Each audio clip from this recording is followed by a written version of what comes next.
When you have two people thinking at the same time about a single outcome, it becomes like a whole group of brains and feelings and solutions.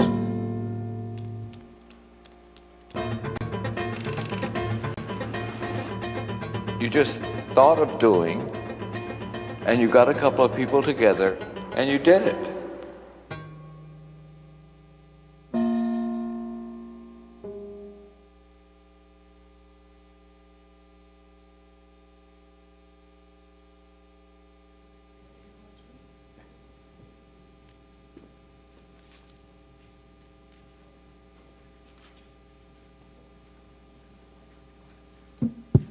Good morning, and thank you for joining us for this preview of Robert Rauschenberg Among Friends. So let me begin by acknowledging that we organized this exhibition in collaboration with the Tate Modern, and I am thrilled that Akim Borchardt-Hume is here with us today, who worked on the project with Leah. Akim, just stand up so we can say hello and acknowledge you.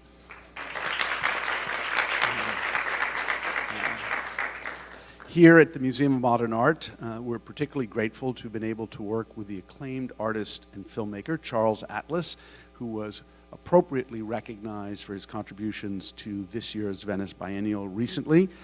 And you'll hear a lot more about his impact on the exhibition as Leah and I talk. The exhibition will travel to the San Francisco Museum of Modern Art in the fall, and there it will be overseen by Gary Garrels and Sarah Roberts. Gary and Sarah, just stand up as well, just so we can say hello and let you know how much we appreciate working with you. And Gary, whenever you're here at the museum, and I always feel like it's a homecoming because you did such a great job as chief curator of drawings, those many years ago.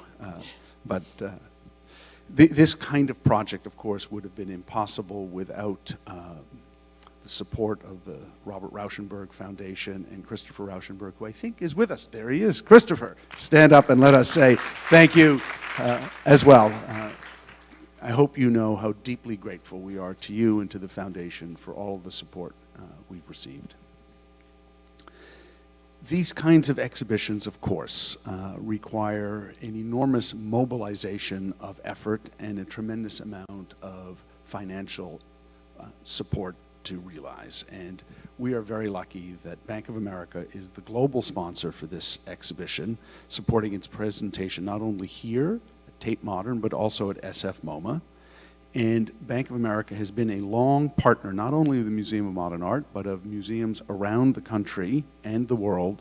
And we're very grateful to Rena DeSisto, who is the Global Executive for Arts and Culture and Women's Programs at the Bank of America, and her entire team that are here with us today.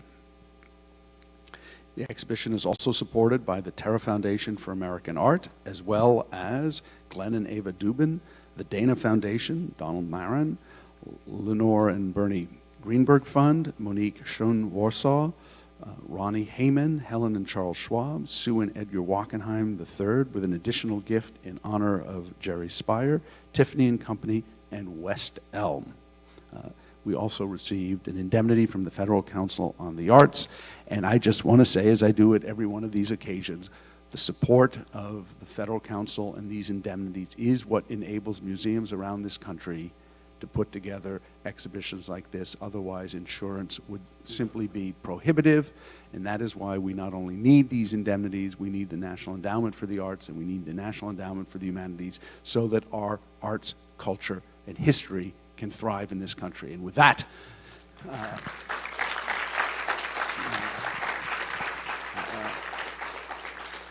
I want to begin a conversation with Leah Dickerman, the Marlene Hess curator in painting and sculpture, the mastermind behind this exhibition here at the Museum of Modern Art. Leah, what a thrill it is just to walk through those galleries and begin to feel the pulse of Rauschenberg's achievement. So I want to start with a simple question. Here at the Museum of Modern Art, it's not just Robert Rauschenberg, it's Rauschenberg and Friends. So do you want to talk a little bit about the sort of underlying principle for the exhibition? Well, it starts a little bit with the myth that we have in this country of the idea of genius, that it's someone sitting in solitude in an attic who's visited by his muse and then has a great idea in isolation. And I've been skeptical of that idea for a long time, but in Robert Rauschenberg's work, it comes to the surface in the most overt and open way. He collaborates again and again, sometimes sequentially, sometimes with multiple people at the same time. And he's somebody that courts this kind of engagement with many of the most important figures, thinkers, and makers in post-war American culture. And that work gives his work power. Power, I think, creatively, but also the power of influence, because ideas spread and transform the ground plane of American culture. And there's interesting things as we started to dig in. So we know, of course, that Rauschenberg collaborated over many years with Merce Cunningham and John Cage. But even when you start to dig into objects that bear the name Robert Rauschenberg as a single name on it, you realize, oh, well, he did that with Jasper Johns. Jasper Johns helped, or he did it with Alex Hay, or in the case of the race de Kooning drawing, you have a story of a reluctant collaboration. So many people have their Oedipal relationships at a distance, but not Rauschenberg. He decides he wants to make a drawing out of erasing. He tries erasing his own work. He says that doesn't work, it's not art. He has to find real art, and real art in that moment in time was Bill de Kooning. So he knocks on his door, and he asks for a drawing to erase. And Bill de Kooning, according to the story, gives it to him, if reluctantly, something that wasn't easy to erase. And Rauschenberg spends weeks erasing it. And then, 2 years later, when Jasper Johns is in his life, Johns is the one who decides to frame it up and to put the little inscription on the bottom, which makes it art again. And by the time you're done, you have all of these hands. And so we thought what we wanted to do was to focus on how people come together to make things, and that when, in telling the story of Robert Rauschenberg's work and career, someone else comes in, we'd let them come in to the exhibition. We'd welcome them into the exhibition. So elaborate on that a little bit more, because this is, after all, the first major retrospective, maybe the first retrospective of Rauschenberg's work since his death. So it carries with it the responsibility of really looking at his work whole, and yet you're bringing in these other voices, these collaborators and friends. So how do you decide when those voices appear and at what volume? That is the tricky part, and it's a balancing act. I would say that Akim and I started, when we were thinking about the project, to focus on Rauschenberg's relationship to contemporary practice, the way that he serves as a touchstone for so many artists in this moment in time, the way that you walk into a Chelsea gallery and you see art that's made out of the stuff of this world, that's coming off the walls, that's performative, that's interdisciplinary. How could we make it clear to our visitors that Rauschenberg plays a key role in the prehistory of the contemporary, and how could we establish that? And in thinking that, we said we really wanted to foreground his relationship with performance, with his work across media, that he's not just a set and decor guy, but these are profound, substantive, transformative relationships with dancers and musicians that he maintains throughout his career. We wanted to look at his relationships with technology. So many artists are afraid of technology, or see it as a hostile source, an anti-subjective force. Well, Rauschenberg always saw it as part of the adventure of contemporary life. How could we bring that in? How could we be more straightforward about his sexuality? It's 2017, sexuality is so much a part of identity. How can we understand how relationships and patterns of sociability are transformative for practice? So we use those as a beginning point. And then with the Among Friends, the balancing act is it's driven narratively by Rauschenberg's life. But you want to say, well, he starts in Black Mountain, and he's with Sue Weil, and she's his first important collaborative relationship, and they learn to collaborate together. So let's put her in. And then, you just continue like that. Well, we know, of course, that he traveled to Italy and North Africa with Cy Twombly. And Cy Twombly ends up working in the Fulton Street studio for years after that. And they shape each other's practices, interlocutors. Okay, so, it's a little bit of a game like that. And the balance question, I guess, is just a bit of cooking, but it's what you see. I hope it works. I think it works brilliantly. Let's talk a little bit about some of the unusual works that are in the exhibition. I think certainly many here in this country, of course, are familiar with the Combines and his silkscreen work. But I want to spend a few moments on some of the visitors that one doesn't normally get to see here. And we can start with the mud piece and go from there if you want. Well, the mud piece is part of his deep, deep involvement with technology. And Rauschenberg, along with Fred Waldhauer and Bob Whitman and Billy Kluver, the engineer, founded Experiments in Art and Technology as a matchmaking service between artists and engineers, a way of bringing two cultures together. A lot of the activity and administration of EAT took place in Rauschenberg's kitchen, in the building that he had in Lafayette Street. It was a macro collaboration. And as part of that, he created with engineers from the Teledyne Corporation, MudMuse. And what MudMuse is this big, almost swimming-size pool vat of mud. The mud is made of bentonite, which is a mineral that's mixed with water till it becomes gloopy. Bentonite is often used in oil drilling and refinery. And of course, Rauschenberg comes from Port Arthur, which is an oil refinery town in Texas, so maybe he was familiar with the mud pits that you would have seen. And in the vat, there are sound-activated pneumatic tubes that are powered by a sound system. And that technology was so new in that moment in time. It seemed almost miraculous, the idea that sound could make something move, and it's a harbinger of our own digital age. So as you play sound, music, or the tape that Rauschenberg made of MudMuse burbling, it generates loops and burbles and a pit that is both primordial, it looks a bit like La Brea tar pit, and futuristic at the same time. And what was really fun was when it comes to the museum, it comes without the mud. And it comes with a guy named Gunnar Markland, who's the technician who's overseen it for almost 20 years at the Moderna Musette where it lives. And he has to brew the mud. And he knows how you have to mix it, how you have to work the lumps out of it. He trained up a group of our art handlers who were all wearing Tyvek suits, and they were stirring it with these huge immersion blenders that were oversized kitchen implements until it was finally brewed. And then he tested it with ABBA, which I just thought was the greatest thing of all. Mercifully, that's not what it's playing to. That's just an editorial comment. I disagree. Oh, I think okay, we should have an ABBA hour. All right. The inner ABBA in you is coming out. Well, as long as we're on Sweden, there are other guests from Sweden that have appeared for this exhibition. We want to talk about the goat and that whole room of actually, I mean, that with Canyon, I mean, there's kind of an incredible moment that probably can never exist again, just simply because of the complexities of traveling some of these works. Yeah, it is an extraordinary moment because it's a moment in which he's following, I think, the logic of modernist collage. So when Rauschenberg is doing paintings that have scraps of paper and fabric on them, they may be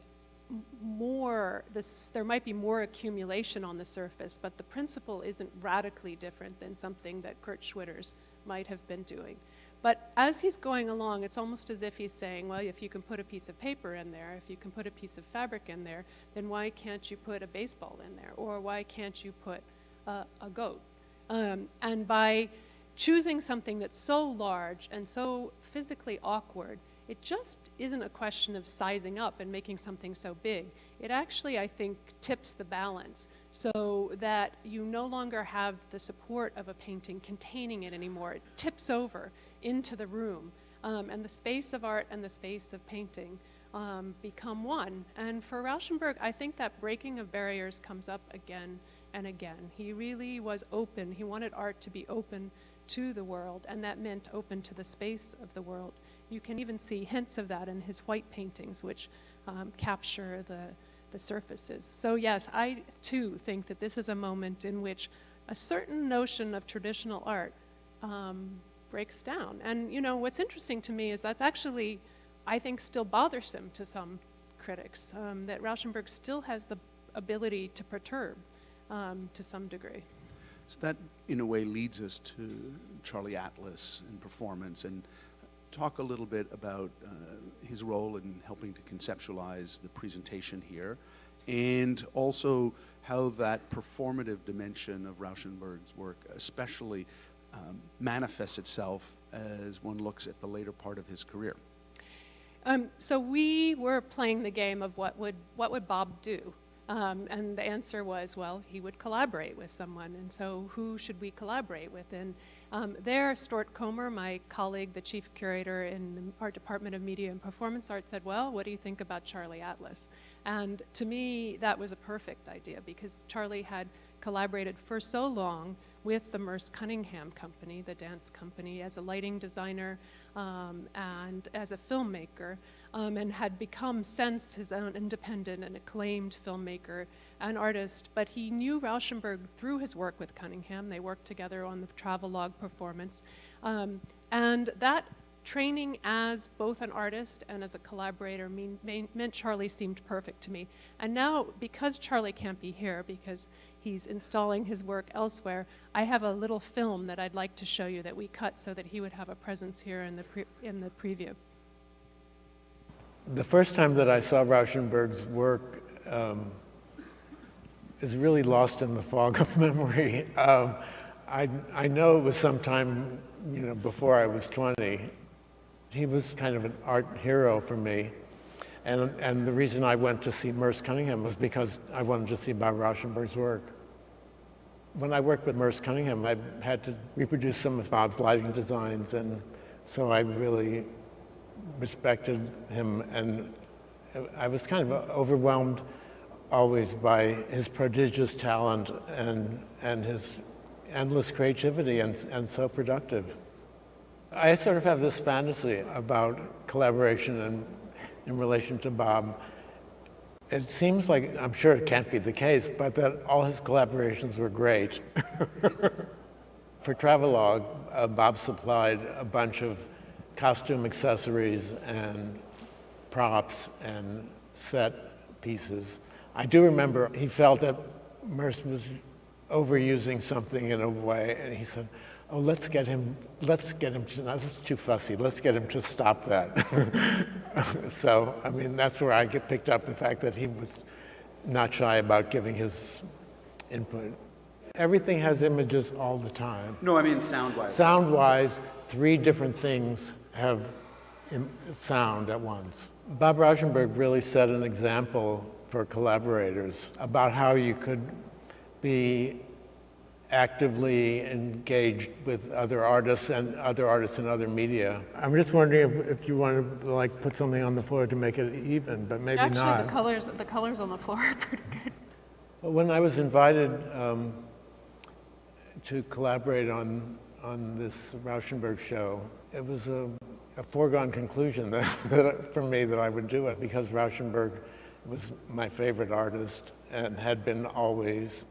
I've gotten to see and be close with works of his that I didn't know and probably would never have known. To me, the work doesn't seem old. It's an example that you can make work that lives on. And just the whole process has been really interesting, of making an exhibition and seeing how an exhibition is made and all the care that goes into it. And it's been life-changing for me, so.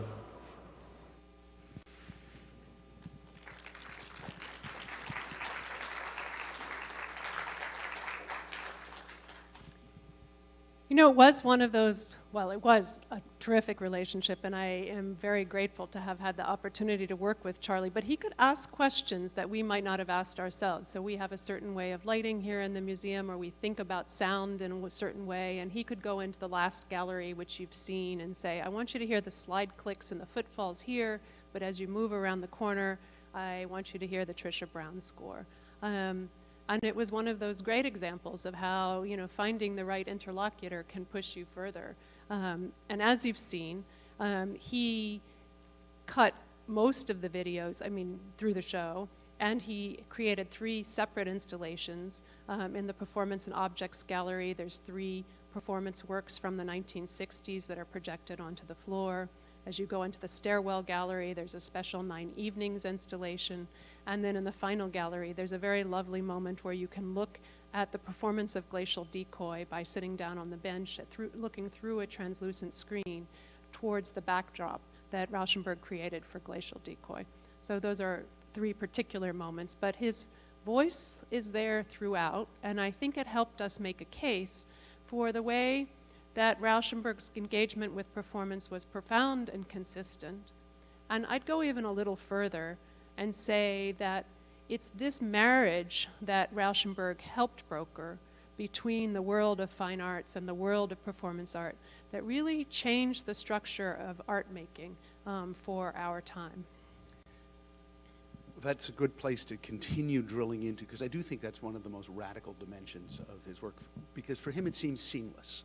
It's not like there's a break, or at least one has the impression that it's a complete aspect of what he does. And so take us through those last couple of galleries with the jammers, which in a way are performative, to the kind of really intense look at some of the later work and how that sort of bookends a career. Well, in the last galleries you see him grappling, and this is the way that I think Akim would put it. He keeps trying to figure out how to put time into a picture. And the jammers are one example of how he does that, by creating something that's so light that it can be picked up with a little breeze or the flutter of passerbys, and dances on these thin rattan poles. And that's interesting too, because if you think of other artists of that moment in time, I'm thinking about Richard Serra. They're actually working with a similar vocabulary of plates and poles, but Serra's work, of course, is as heavy as it possibly could be. And then some. Yeah, and Rauschenberg's is light, and playing with the flip of the... So there's a performative aspect to the work itself, but then that gets played out in the props and the set elements that he creates for Merce Cunningham's production of Travelogue, where the fabrics are moved, they shimmer, they create analogs for the moving bodies of the dancers themselves. And in the last room, we wanted to celebrate the profound collaboration between Rauschenberg and Trisha Brown. As many of you know, Trisha Brown died recently, but for both of these people, the collaboration, I think, was tremendously productive and resulted in some of the most brilliant dance compositions of the 80s, and I think really, truly extraordinary work.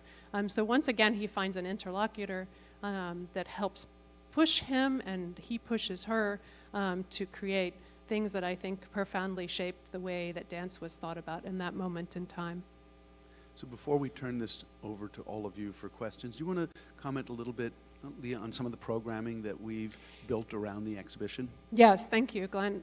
So again, what we wanted to do was to play the game of collaboration, and we wanted to do it in a way to ask contemporary artists and writers and musicians who we admired tremendously to help us think about Rauschenberg's career and his legacy, how it could be understood in this moment in time. So to launch, we asked the composer, David Lang, and his music collective, Bang on a Can, to do a pair of concerts for us on May 23rd and May 24th. They're discursive concerts in which they're looking at Rauschenberg's relationship with musicians and performers. And we're incredibly excited about that. The first evening, we'll look at the idea of found sound, everyday sound, and the second evening is focusing on Rauschenberg's relationship with Cage. And there'll be a performance of 4 minutes and 33 seconds with a surprise guest. So those would be terrific. And then one of the other things that came out of this project was actually a focus on Rauschenberg's Dante drawings, which are a landmark in our drawings collection. Gorgeous works that Rauschenberg worked in collaboration with Dante. He created one drawing for each of the cantos of Dante's Infernos. Other artists who had illustrated Dante had chosen selections of dramatic scenes, but Rauschenberg let Dante have a voice in this and to structure the project, so it was one drawing, one canto, one drawing, one canto, one drawing. He read one and then would make a drawing, never reading ahead. And the work is an extraordinary monument. And we asked two contemporary poets, acclaimed poets of our own moment in time, to make work, poetry, to write poems in relationship to these drawings. And on September 12th, we'll have a music and poetry evening. The music curator will be Terrence McKnight, and the poets Kevin Young and Robin Cost-Lewis. So that should be fabulous too. Hope we can see all of you there for that. So now with that, questions for Leah?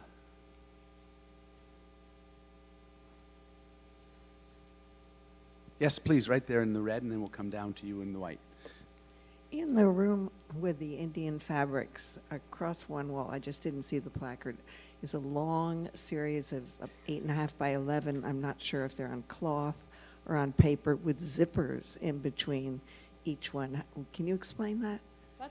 That's a work that's in the collection of the San Francisco Museum of Modern Art, and it's one of my favorite works. There's 84 drawings that are made on his press that he had in Captiva. He called the press Little Janice after Janis Joplin, because she, like Rauschenberg, left Port Arthur, Texas, and they became friends. Each image then is joined by zippers, and with the idea that you could unzip and rearrange them in any order.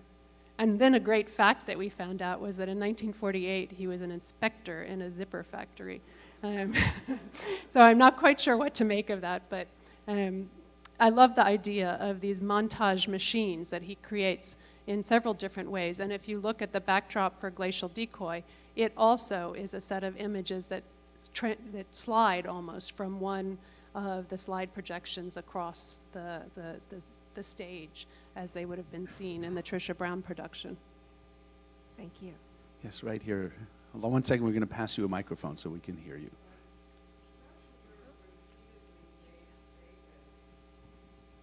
Rauschenberg repeatedly made statements that suggested he thought of his work as something other than art. Do you think that we might make a huge mistake in treating it as if it is part of the art continuum? I don't know. I'm not sure what statements, maybe you can tell me, because I can think of him talking about it as art quite often.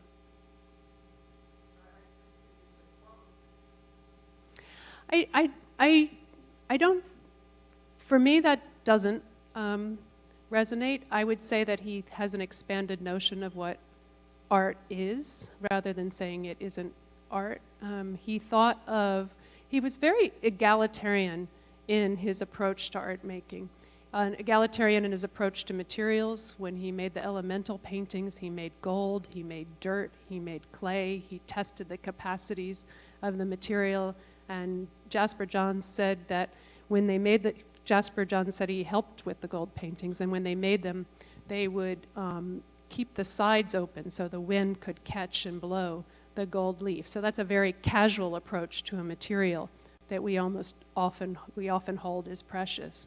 And later on, he would be make many statements about the idea that a pair of socks would be as important as a stroke of paint with a brush, and that those things had equivalence as well, and that a work of art should admit all of these things. And he was interested in found and everyday sound, and interested in quotidian movement and dance. So in my head, it's a very non-hierarchical approach, or an egalitarian approach to how art could operate in the world, that all things should be admitted, rather than saying that there is no category of art.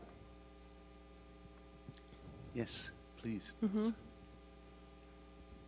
Great show. Congratulations.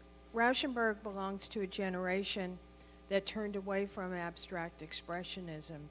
But in some of the early rooms, especially the goat's ears, the goat's head, you see that Rauschenberg would have been a great abstract expressionist.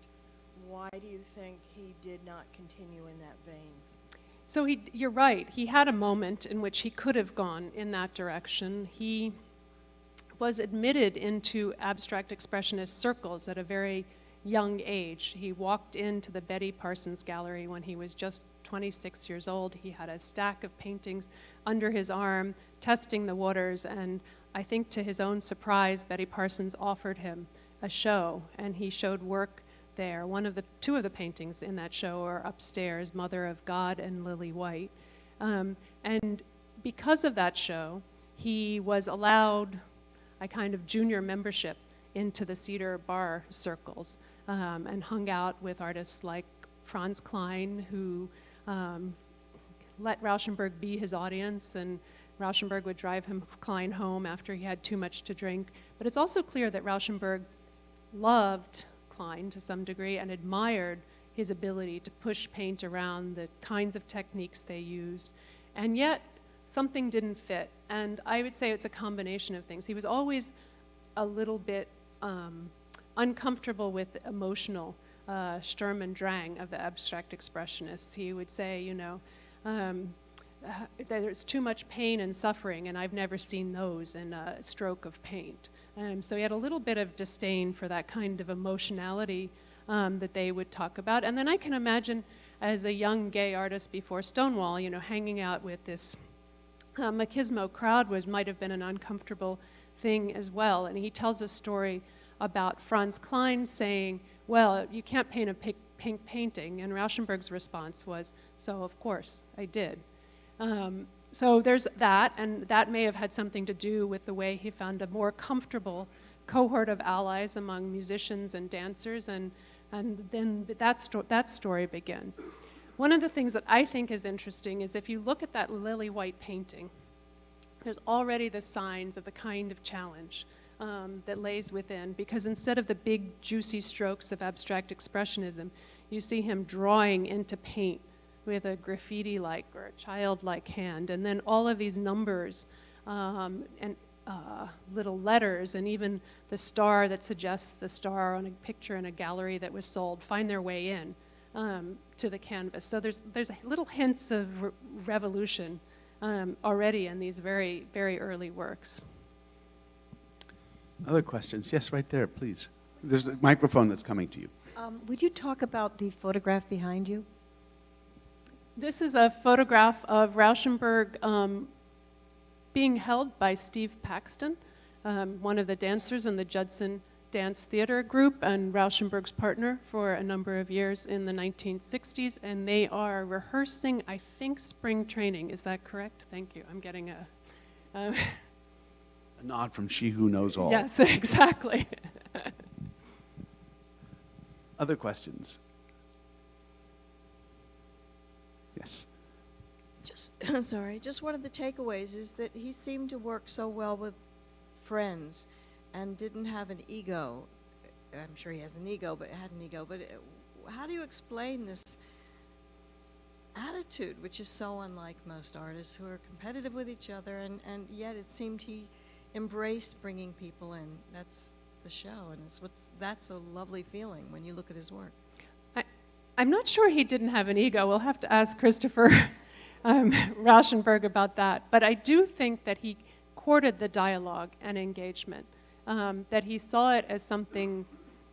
I think he transforms the idea of art into an idea of encounter.